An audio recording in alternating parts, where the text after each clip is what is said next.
Bienvenue sur la chaîne de Azriel TV9. Abonnez-vous massivement à la chaîne YouTube. N'oubliez pas de cliquer sur la cloche de notification pour être alerté de toutes nos vidéos. J'espère que vous allez bien. Bienvenue dans la chaîne de Azriel TV9. Comme d'habitude, on se retrouve tous les jeudis, notre rendez-vous à nous. Avant de commencer la vidéo, comme d'habitude, abonnez-vous pour nous donner de la force. Voilà, ça nous fait plaisir quand vous vous abonnez, quand vous partagez, quand vous likez. Donc abonnez-vous. Donc sans plus tarder, comme d'habitude, on va faire les petits remerciements. Donc on va commencer par remercier le président de l'association Azriel, donc Bélène. Merci à toi, aux membres de l'association Azriel. Voilà, et aussi les abonnés, merci à vous.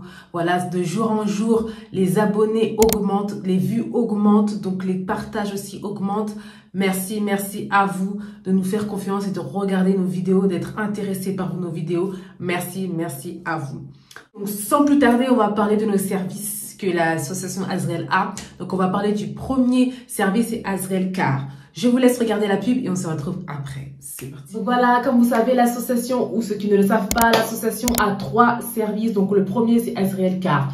Donc si tu veux louer une voiture, voilà, une voiture à 9 places où tu pourras aller en vacances pour se déplacer, pour profiter un peu du bon temps qui va arriver. Nous, Azriel Car, voilà, on est là, on loue des voitures, on loue des trafics pour vous si vous voulez. N'hésitez pas à nous contacter. Donc voilà, c'était la première pub Azriel Car. Donc voilà, si vous souhaitez, si vous êtes intéressé pour louer une voiture chez Azriel Car, n'hésitez pas à nous contacter. Donc on va passer au deuxième service qui est Azriel Fret Livraison. Donc si vous avez des cartons, des colis à envoyer au Congo, cette pub est pour vous. Regardez et on se retrouve à la fin. Azriel Service Fret pour l'envoi de vos colis au Congo-Kinshasa et bientôt partout dans le monde. Vous pouvez nous faire confiance pour vos colis qui seront en bon état, bien sécurisés et arriveront à bon port. Donc, Bobanga Teba, colis Nabino et Kozala entre de bonnes mains avec Azriel Service Fret. L'efficacité, c'est notre travail, donc pas de soucis. Bota la vidéo Oyona Suka pour besoin de renseignements, na précision nyoso pour benga biso pour na colis Nabino. Grande nouvelle, bonne nouvelle dans l'association Azriel. Donc Fungoli service moko ya fret. Donc un service de livraison pour toutes les personnes au Balingi Batin d'Abakoli Nabango da Congo, Kinshasa. Donc pour l'instant en fait on a ouvert un service de livraison pour les personnes qui veulent envoyer au Congo Kinshasa. Donc pour l'instant c'est uniquement au Congo Kinshasa et après ceux qui Kola Lingi on pourra envoyer dans d'autres pays d'Afrique et dans d'autres continents. Donc nous allons continuer donc pour le service de livraison. On a 2 points relais à Congo, un qui est à Njili et l'autre à Kasavubu.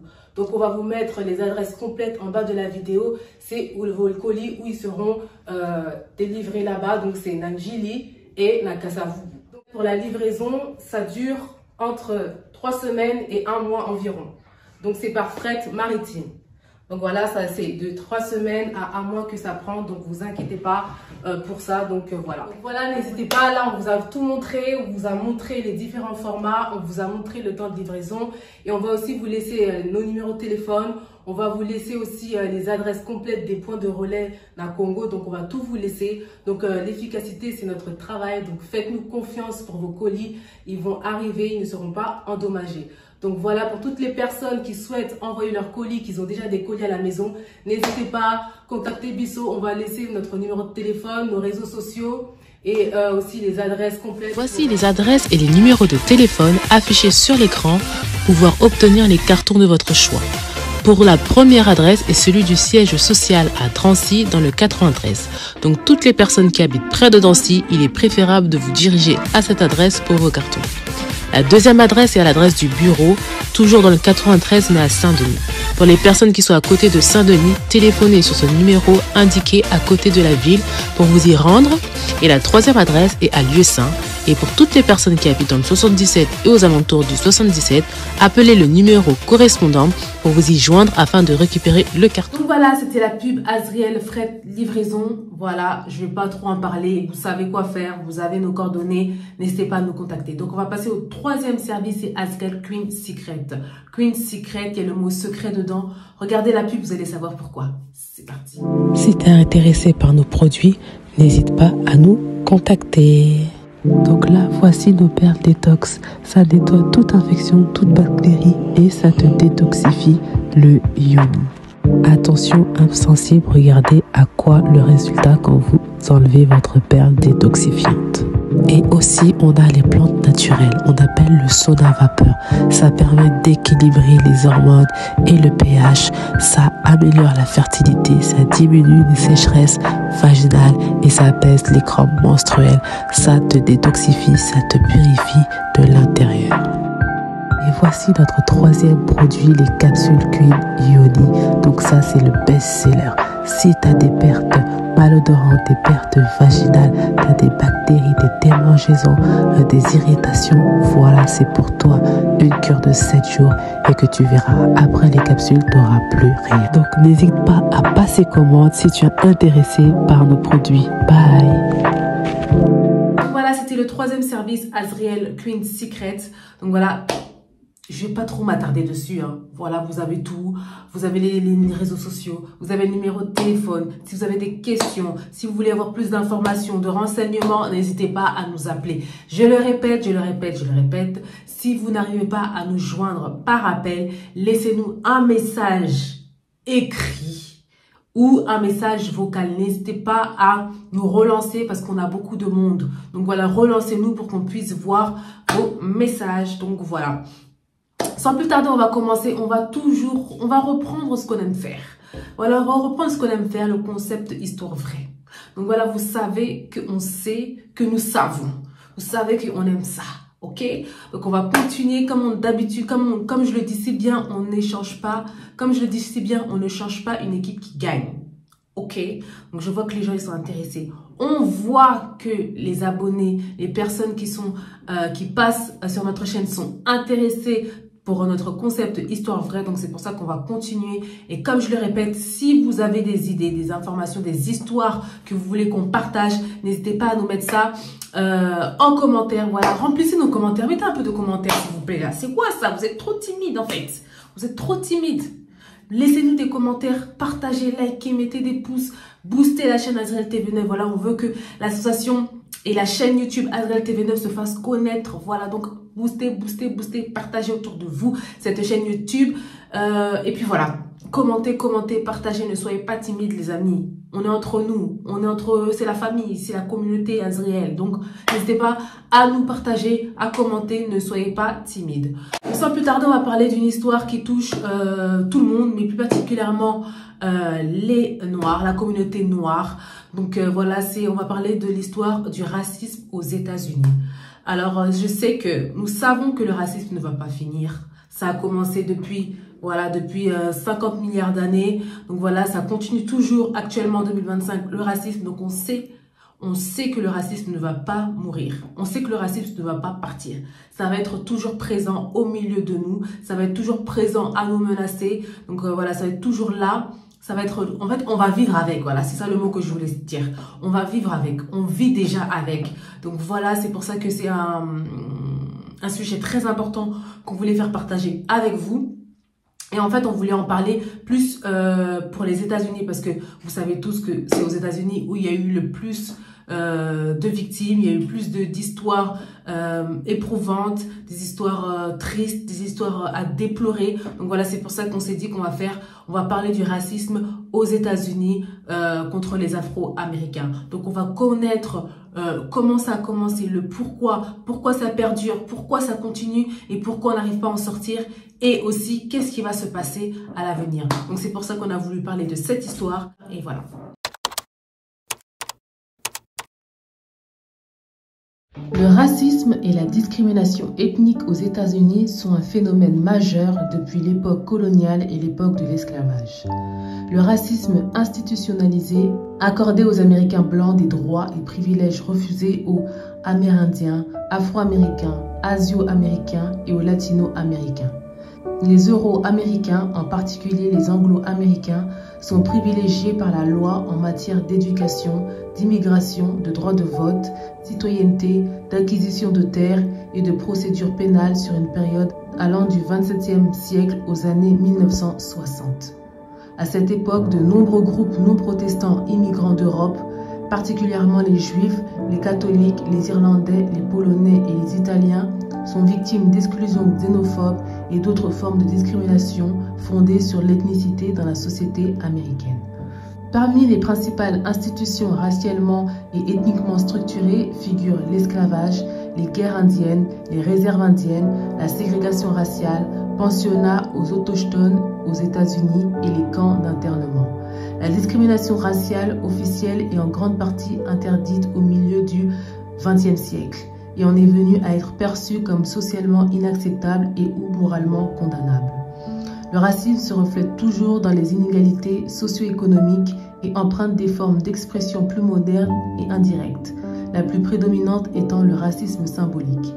La stratification raciale se perpétue dans les secteurs de l'emploi, du logement, de l'éducation, des prêts bancaires et du gouvernement.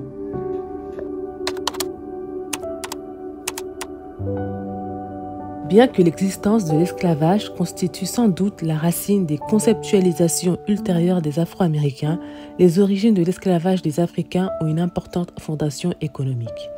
Parmi les élites européennes qui structurent la politique nationale tout au long de l'âge du système de commerce atlantique, il existe une idéologie populaire appelée mercantilisme, ou croyance que les buts de la politique sont centralisés autour du pouvoir militaire et de la richesse économique. Elle considère la valeur des possessions coloniales comme source de richesses minérales et de matières premières, un moyen d'exportation de produits dans le pays d'accueil. La population d'Amérindiens comme main-d'œuvre s'avère trop réduite après décimation par les maladies et la violence. L'utilisation des peuples européens volontaires s'avère également non durable, coûteuse et préjudiciable à l'emploi domestique et à la compétitivité. Contrairement aux populations précédentes, les Africains sont disponibles en grand nombre à des prix qui rendent l'agriculture de plantation aux Amériques rentable. Certains historiens font valoir que parallèlement aux motifs économiques qui sous-tendent l'esclavage dans les Amériques, les schémas européens du monde jouent un grand rôle dans l'esclavage des Africains. Selon son point de vue, le groupe européen pour le comportement humain inclut le sous-continent alors que les cultures indiennes, africaines et américaines ont une définition plus localisée d'un initié.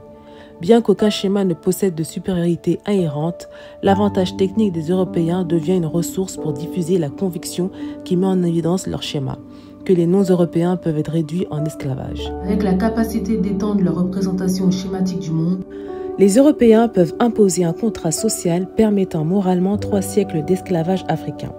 Alors que la désintégration de ce contrat social au XXVIIIe siècle conduit à l'abolition de l'esclavage, il est soutenu que la suppression des obstacles du statut d'initié est un processus très lent et encore à l'œuvre de nos jours.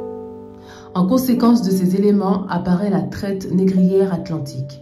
Selon la base de données Transatlantic Slave Trade, entre 1626 et 1850, un total estimé de 305 326 esclaves sont transportés de force par ces navires américains vers les Amériques. En outre, environ une famille sur 4 au sud possède des esclaves avant la guerre. Selon le recensement américain de 1860, il y a environ 385 000 propriétaires d'esclaves pour environ 1 million de familles blanches. Divers organismes sont établis préconisant le déplacement des Noirs aux États-Unis à des endroits où ils bénéficieront d'une plus grande liberté. Certains approuvent la colonisation tandis que d'autres préconisent l'émigration. Durant les années 1820 et 1830, l'American Colonization Society est le principal véhicule de proposition pour retourner les Noirs américains à plus de liberté et d'égalité en Afrique. Et en 1821, l'ACS fonde la colonie du Libéria et aide des milliers d'anciens esclaves afro-américains et de Noirs libres pour les y déplacer en provenance des États-Unis. L'effort de colonisation résulte d'un mélange de motifs qu'expose son fondateur Henry Clay. Indiquant préjugés invisibles résultant de leur couleur, ils n'ont jamais pu fusionner avec les blancs libres de ce pays. Il était donc souhaitable, car cela les respectait ainsi que le résidu de la population du pays, d'en tarir la source. Bien que la Constitution ait interdit l'importation de nouveaux esclaves africains en 1808 et qu'en 1820, la traite des esclaves est assimilée à de la piraterie, punissable de la peine de mort, la pratique de l'esclavage se poursuit encore pendant le demi-siècle suivant. Tous les esclaves uniquement dans les zones des États confédérés d'Amérique, qui ne sont pas sous le contrôle direct du gouvernement des États-Unis, sont déclarés libres par la proclamation d'émancipation publiée le 1er janvier 1863 par le président Abraham Lincoln. Après la guerre de sécession, le 13e amendement qui abolit formellement l'esclavage est ratifié en 1865. Ailleurs, le Congrès adopte le Civil Rights Act of 1866 qui accorde un certain nombre de droits civils à toutes les personnes nées aux États-Unis. Malgré cela, l'émergence des Black Codes, qui sanctionnent les actes de soumission contre les Noirs, continue à interdire aux Afro-Américains les droits civiques qui leur sont dus. Le 14e amendement est ratifié en 1868 pour accompagner cet effort et le Civil Rights Act de 1875. Cependant, le dernier des amendements de l'époque de la Reconstitution, le 15e amendement, promet des droits de vote aux hommes afro-américains et grâce à ces efforts fédéraux cumulés, les Afro-Américains commencent à bénéficier de l'émancipation. Les Afro-Américains commencent à voter, à chercher des emplois de bureau et à utiliser les services de l'éducation publique. Pourtant, à la fin de la Reconstruction, au milieu des années 1870, les violents suprémacistes blancs prennent le pouvoir par l'intermédiaire de groupes paramilitaires tels que les Red Shirts et la White League et imposent les lois Jim Crow qui privent les Afro-Américains du droit de vote et instituent des politiques discriminatoires systémiques à travers des politiques de ségrégation raciale inégales. Les lois Jim Crow sont des lois nationales et locales adoptées dans les États du Sud et les États frontaliers des États-Unis et appliquées entre 1876 et 1965. Elles rendent obligatoire le statut séparé mais égaux pour les Noirs américains. En réalité, cela produit un traitement et des conditions qui sont presque toujours inférieures à ceux fournis aux Américains blancs. Les lois les plus importantes exigent que les écoles publiques, les lieux publics et les transports en commun, comme les trains et les autobus, disposent d'installations séparées pour les Blancs et les Noirs. La ségrégation scolaire parrainée par les États est déclarée inconstitutionnelle par la Cour suprême des États-Unis en 1954 par l'arrêt Brown Board of Education.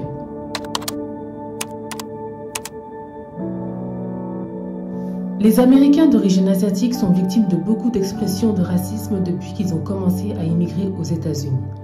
L'identité américaine d'origine asiatique s'est développée pour inclure aujourd'hui de nombreux différents types d'identités sociales. Pour les catégoriser et les classer, Shinsuke Eguchi sépare les Américains d'origine asiatique en 3 identités. L'histoire américaine montre beaucoup d'exemples de ce que les Américains d'origine asiatique ont enduré et comment ils ont été traités au cours des années. Beaucoup d'événements historiques ont façonné la discrimination à laquelle les Américains d'origine asiatique sont confrontés de nos jours.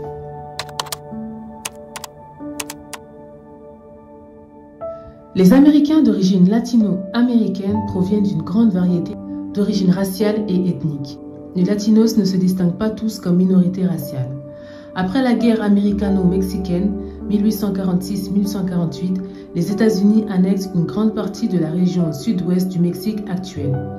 Les Mexicains résidant dans ce territoire se trouvent être l'objet de discrimination. Durant la Grande Dépression, le gouvernement américain met en œuvre un programme de rapatriement des Mexicains destiné à encourager les immigrants mexicains à retourner volontairement au Mexique. Cependant, beaucoup sont expulsés de force contre leur volonté. Au total, jusqu'à 1 million de personnes d'origine mexicaine sont déportées, environ 60% de ces personnes étant en fait des citoyens américains.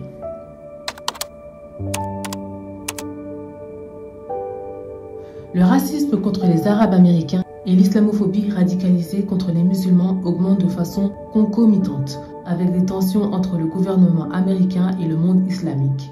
À la suite des attentats du 11 septembre 2001, la discrimination et la violence racialisée ont nettement augmenté contre les Arabes américains et de nombreux autres groupes religieux et culturels.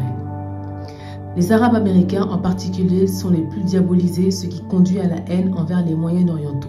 qui vivent aux États-Unis et ailleurs en Occident. Il y a eu des attaques contre les Arabes non seulement sur la base de leur religion, mais aussi sur le fondement de leur appartenance ethnique.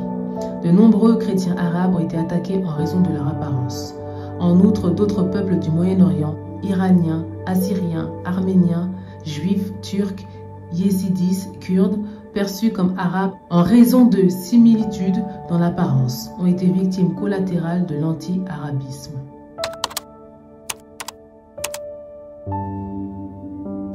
Il existe une pléthore de suggestions sociétales et politiques pour atténuer les effets de la discrimination continue aux États-Unis. Au sein des universités, par exemple, il a été suggéré qu'un type de comité pourrait répondre à un comportement non punissable. Daryl Brown fait valoir qu'il y a un besoin pour les étudiants blancs et les professeurs de reformuler la conscience de la blancheur vers une identité plus sécurisée qui n'est pas menacée par les institutions culturelles noires et qui peut reconnaître la non-neutralité raciale des institutions qui dominent les blancs. En parallèle à cet effort, Brown encourage l'augmentation du nombre de membres du corps professoral issus de minorités de telle sorte que l'expérience normative intégrée des blancs commence à se fragmenter. Dans les médias, on constate que les indices raciaux l'emportent sur la pensée raciale stéréotypée. Ainsi, il est soutenu que les indices stéréotypés incohérents pourraient conduire à une réflexion plus intentionnée, supprimant ainsi les effets d'amorçage raciaux. Donc voilà, j'espère que vous en avez appris un peu plus sur l'histoire du racisme aux États-Unis contre les Noirs, contre les Indiens, contre les Asiatiques, contre les Latinos. Donc voilà, il faut savoir que ça sera toujours présent, ça sera toujours là avec nous, on va marcher avec, donc il faudra surpasser cette idéologie en fait, surpasser ça et ne pas faire attention, ne pas rentrer trop dans le oui, un tel est raciste, il m'a fait ça, il m'a mal regardé parce que je suis raciste. Non, il faut aller plus loin. Donc nous savons qu'il faut se battre 2 fois plus que les autres. Donc voilà, j'espère que vous avez apprécié la vidéo. Comme d'habitude, n'oubliez pas de vous abonner à la chaîne YouTube, de commenter, de partager, de liker les amis. Et n'oubliez pas aussi d'appuyer sur la cloche de notification, voilà, pour être alerté de toutes les vidéos que nous allons mettre en ligne. Donc voilà, comme d'habitude, n'hésitez pas à booster la chaîne, à la partager autour de vous, à vos amis, à votre famille, voilà, à votre entourage, à vos collègues. N'hésitez pas à la partager autour de vous. Et comme d'habitude, on se retrouve jeudi prochain pour une nouvelle vidéo. Et puis, prenez soin de vous. C'est la fin de la vidéo. Merci d'avoir regardé la vidéo jusqu'à la fin. N'oubliez pas de vous abonner massivement.